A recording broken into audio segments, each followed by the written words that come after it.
New Thought Media Network. We are a global broadcast network of positive music, media, and entertainment, inspiring humanity's evolution along the journey of enlightenment and creating a world of love, peace, empowerment, and prosperity for all. New Thought Media Network. Positively inspiring. New Thought Media Network proudly presents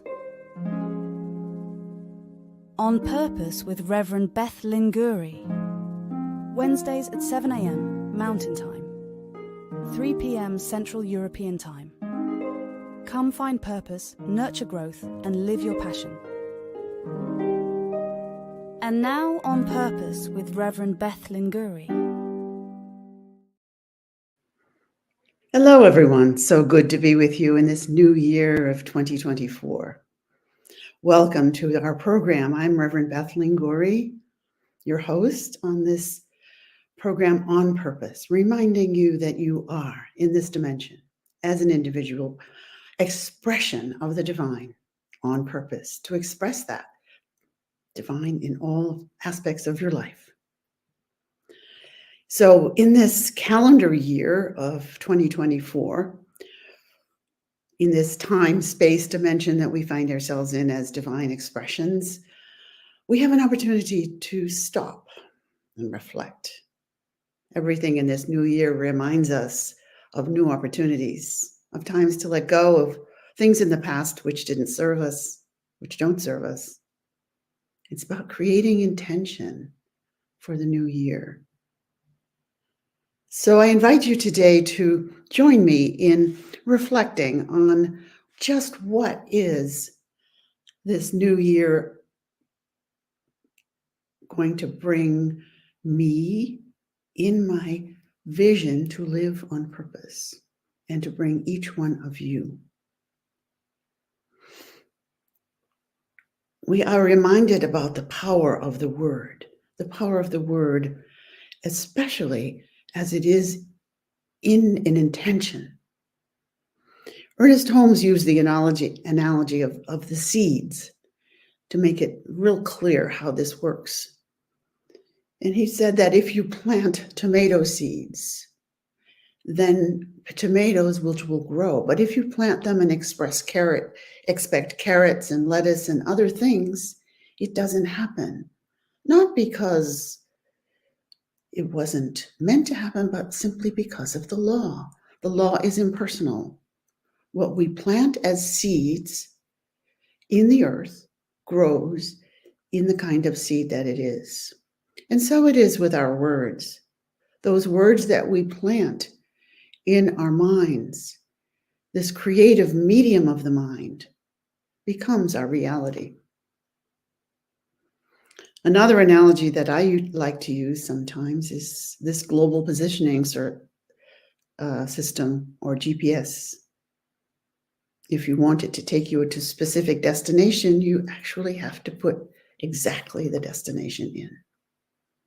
And then you simply follow the guidance and it goes along. You surrender to the machine, you do exactly what it says, and you arrive at your destination. But if you don't put that information in, you can go in circles. That's not fun. I've just been doing that recently a couple of times as my system did not work. So in the series On Purpose, we are looking and reflecting on the words of Ernest Holmes in his book, This Thing Called You. And the central idea which guides us is this idea, this basic idea. You, I, each one of us is a spiritual being. You are a spiritual being, having this human experience for the purpose of expressing your divinity. You reflect that divinity back to everyone you meet. So you are here in this physical body on purpose. You are on purpose to express divinity. And it's the only way that divinity can be expressed, is through each individual. It's pretty simple. but it's not easy. And I'll repeat the words that I've used before on this broadcast, this idea from Emerson, because it so perfectly expresses what Ohms is talking about in this book, this thing called you. He quotes Emerson when he says, every man and woman, I'll add that bit, is a doorway through which the infinite passes into the finite. The infinite passes through into the finite. Every woman or man is a doorway through which God or the divine or life itself becomes man or woman. It is a doorway through which the universal becomes the individual. So when you live from this place, you are living in heaven on earth. This is where you live on purpose and not by default. Can you visualize this? Can you really sense this idea of being a divine expression? I'm reminded of other words of Ernest Holmes when he says, be ye perfect, even as your Father in heaven is perfect. And everyone says, well, how can I be perfect? This body that I'm in is not so perfect. And I'm not so perfect. I make mistakes. So it's an anachronism. I can't be perfect. But yet, in actual fact, it is the divine in you, in me, that is perfect already. We don't have to be perfect. We simply allow and surrender that to that perfection and allow it to express through us. It's not an easy concept because it goes against so much of what we're taught and so much of what our world tells us and so much of what is programmed in us from our past. So today we're going to look at a little bit of the how we move from this place of living in the world and not of the world, but of our divinity. I'm going to invite us to move into a time of reflection. Ernest Holmes writes about meditation. Meditation is a practice in many spiritual traditions, and there are many different practices which are described as meditation. So I'd just like to clarify how he uses the word meditation. And this is a direct quote. Meditation is in a very specific way. It is using the power of the mind to focus on a desired state and increasingly become one with that idea. Using the power of the mind to focus on a desired state and to increasingly become one with that idea. So we create through the power of attention. Ernest Holmes invites us to spend time every day to sit quietly and contemplate our good. So at this moment, I'm inviting you to simply move into a space of contemplating your good.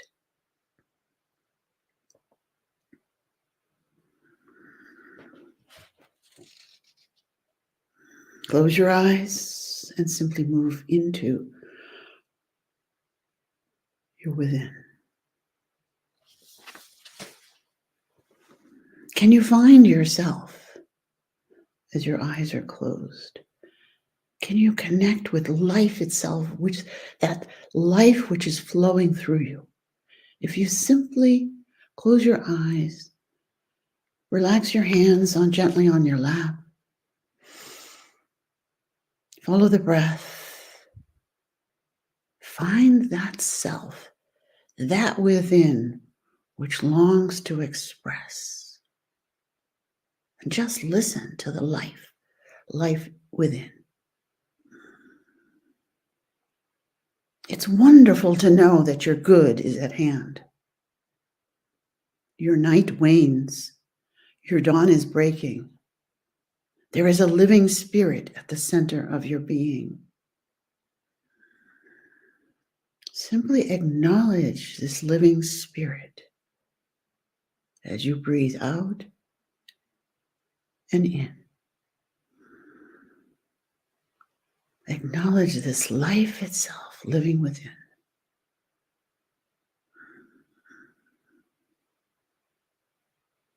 This is the great secret that you share with life. Life is wherever you are. It evolves around you, even as it flows through you. So simply spend a moment just allowing that life to flow through you, to surround you. Just to become one with that life itself.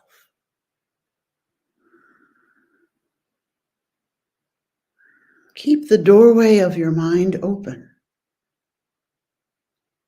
Feeling, thinking, communing with this life. Simply know that it fills you with light and with power. With light and with power. There is great joy in knowing that there is no need to search for it. There is no need to struggle. It's already there. All we need to do is acknowledge it. You are always in contact with it. And simply by becoming one with it, all the good transforms itself and moves into your life. It manifests in your life as good. So we acknowledge this light. We acknowledge this power that is within us and flowing through us, as each one. There is a divine pattern at the center of everything. It's at the center of you. It's simply waiting for you to recognize it. This is the God, the divine, the source. This is life itself in you, simply awaiting your acknowledgement of it. So you be with it in these still small moments. Take moments in your life to be in that stillness. It doesn't take long, a few moments. As you awake in the morning, simply acknowledge, it's morning, life flows through me and in me, and I am grateful. This is the great secret, which is you.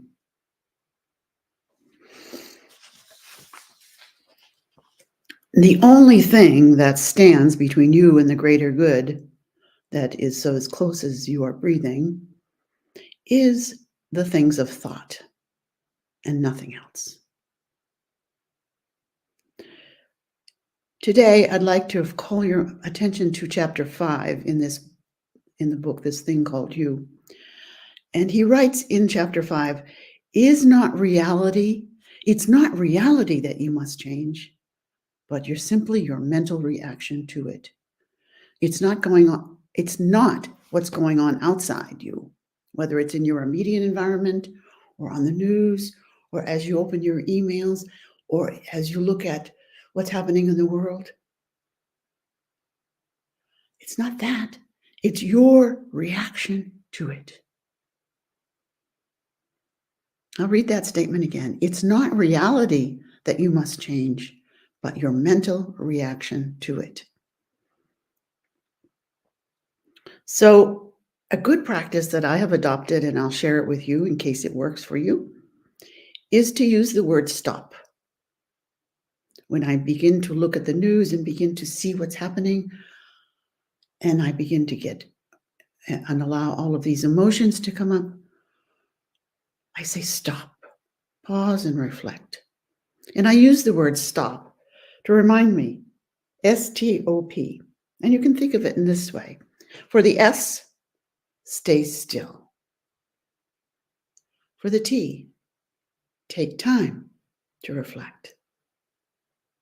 For the O, open up to your inner voice, your heart space. And then for the P, prepare from that space your response. Send love and compassion to those places where there is conflict, or to those moments where there is distress. Or as you think about your month or the activities and you begin to get a negative reaction to them, oh, I have to do this, or this is coming up, and begin to get worry and fear, stop. You can change that. There's a wonderful practice that Mickey Singer has in one of his books, and that is, if you're concerned about something, simply write it down. Write what you're concerned about, write all of your thoughts about it, and then simply go through and change any negative word to what you actually want to happen, to a positive experience, and write it again in that sense. Very powerful practice. It is the subjective state of your thought, that accumulation of the patterns of your life and the generations before you, deep within, that are automatically attracting and repelling into your life. And these patterns are often re-sowing the seeds in the creative medium of mind. And that they keep doing this until you change them. You change them. And this does require some action on your part. Many mystics speak of this, and they call it different names. They call it the law of attraction. What you put in your thoughts are going to attract into your world exactly what you're thinking. Or awakening to your truth. Whatever it is, these secrets lie within, and you can change these patterns. It's not just a process of making affirmations or holding thoughts. This can help. But it is a process of re-education of your whole mental reactions. It's a process of following your intuition back to that pattern. And then accepting it, or rejecting it, or rearranging it, or replacing it with a different pattern. It seems so simple at first.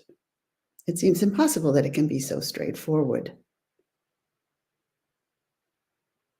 It is by creating space in your life for these stuck patterns, either through traumatic experiences in your life or in generations before you.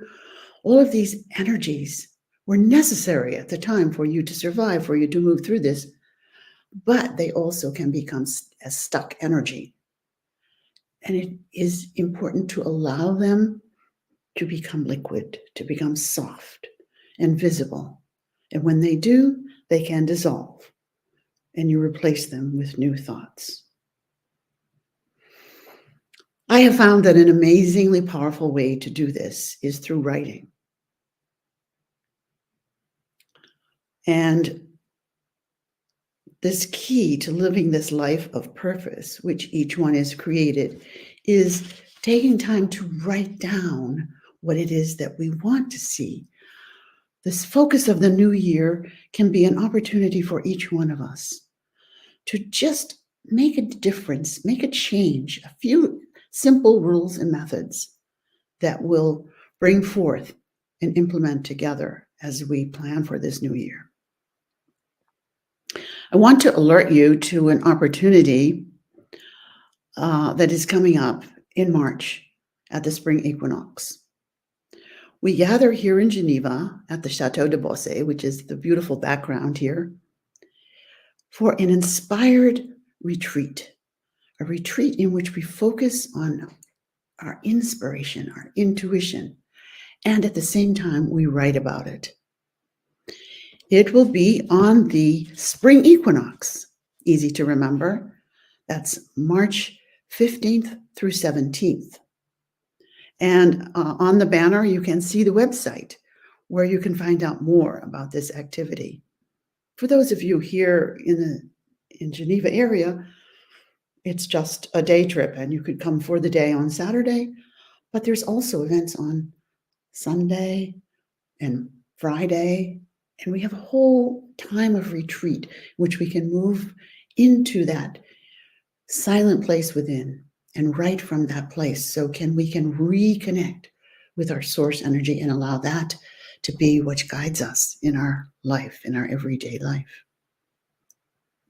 So I invite you to have a look at that website. If you don't have time to write it down now as we have it here, you can always do a Google search and check out Inspired Writing Retreat to Geneva. We have a page on Instagram, on Facebook, on LinkedIn. So you can find this site and find out more about this exciting opportunity. There are lovely rooms at the chateau. So if you're far away, come along, join us there, and stay in the beautiful chateau overlooking the Lake Geneva and the Alps. Give yourself a beautiful gift of a retreat during this time. Again, in the words of Ernest Holmes, it is only on the basis of peace that you can persist with absolute certainty. Peace alone gives poise. There is an intuition within you that already knows that you are one with good and that your destiny is certain. Your purpose is known. You must listen to this intuition, for it is the voice of the divine in you.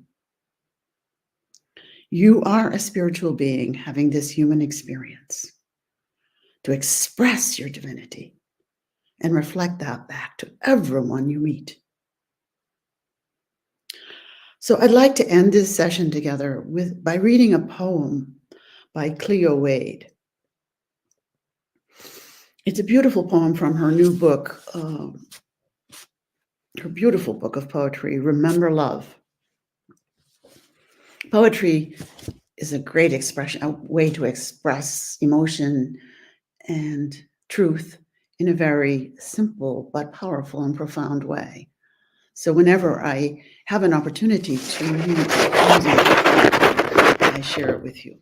This is a very short poem. I'll read it twice. It is a profound act of love to choose who you are going to be instead of living in response to who has hurt you or what has happened to you. It is a profound act of love to make your heart your divine responsibility,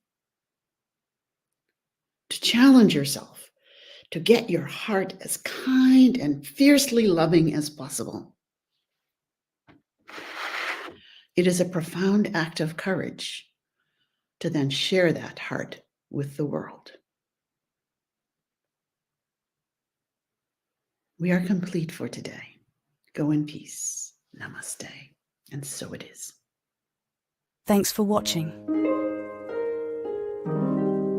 Join us again next Wednesday for more of On Purpose with Reverend Beth Linguri, only on New Thought Media Network. Learn more at www.ntmedia.org.